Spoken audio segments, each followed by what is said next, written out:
মৃত ব্যক্তিকে স্বপ্নে দেখলে কি হয়? মৃত ব্যক্তিকে আপনি যদি স্বপ্নে দেখেন তাহলে সেক্ষেত্রে দুইটা অবস্থার কোন একটা হবে।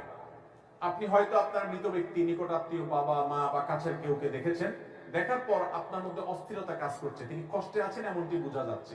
ধরুন তিনি খুব ক্ষীণকায়, খুব চিকনা, ক্ষুধার্ত, কষ্ট পাচ্ছেন, আপনার কাছে কিছু চাচ্ছেন বা এমন কিছু যেটা দেখে আপনার মানসিক অস্থিরতা বেড়ে গেছে, আপনি মনে করছেন তিনি বোধহয় কষ্টে আছেন। তাহলে আপনি তার পক্ষ থেকে প্রথমত আল্লাহর কাছে মাফ চাইবেন, ইস্তেগফার করবেন, চোখের পানি ফেলে আল্লাহর কাছে দোয়া করবেন, আল্লাহ আপনি ওনাকে মাফ করেন। দ্বিতীয়ত, আল্লাহ যতটুকু তৌফিক দিয়েছেন দান সাদাকা করবেন তার তরফ থেকে।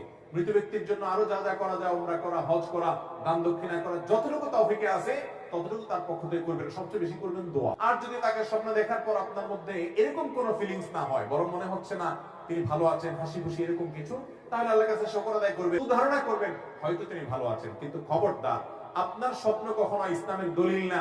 আপনি স্বপ্নে কাউকে দেখলেন যে হ্যাঁ সে এরকম কোন পরিস্থিতি আছে, বোধহয় সে আযাবের মধ্যে আছে, এটা দিয়ে আপনি ফতোয়া দিয়ে দিলেন যে লোকটা জাহান্নামে আছে, এরকম করার কোনো সুযোগ। কারণ আল্লাহুল গায়বের বিষয় একমাত্র আল্লাহ ভালো জানেন, আমরা ধারণা করতে পারি মাত্র।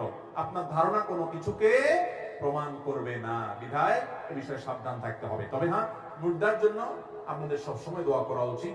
এই ধরনের পরিস্থিতি হলে তাদেরকে বেশি দেখলে আরো বেশি দোয়া বাড়াবো এবং তাদের জন্য আমরা আল্লাহর কাছে মাগফিরাত চাইবো।